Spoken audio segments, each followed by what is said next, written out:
Mabuhay and welcome to my video.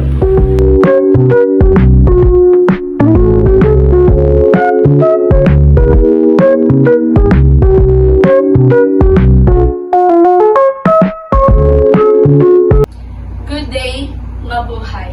I'm Soriano Christine Charlotte and I'm going to discuss about the ROP or reorder point.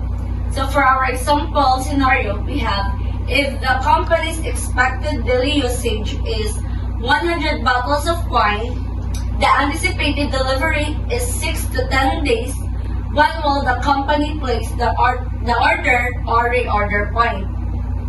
So for our formula, we have ROP is equals to usage times lead time plus safety stock. So if we're going to get what we're given, ROP is equals to 100 bottles per day for usage.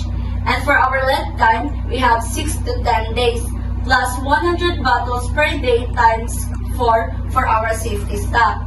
So our ROP is equals to 100 times 6 days for our minimum lead time plus 100 times 4. 4 is from 7, 8, 9, 10 if there will be delay.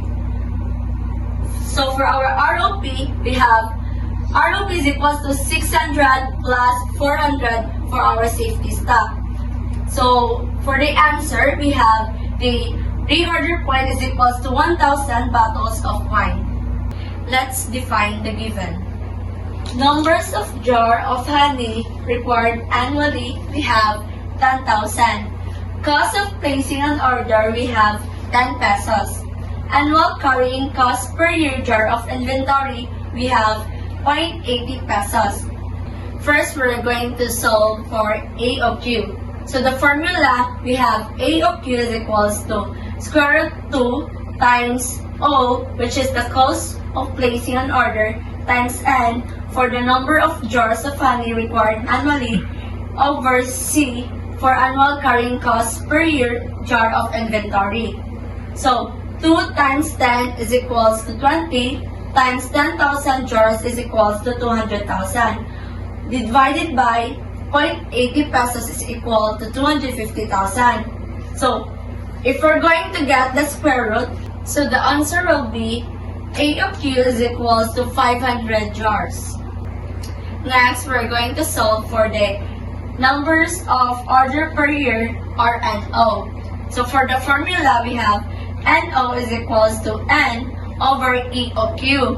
So NO is equals to 10,000 jars, which is the number of jars of honey required annually, divided by our E of Q is 500 jars. So the answer will be our number of orders per year will be 20 orders. Next, we're going to solve for total ordering cost per year or TOC.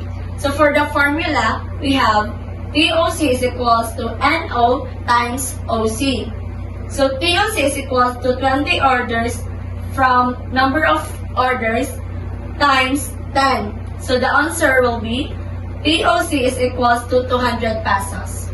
Next, we're going to solve for average inventory or AI.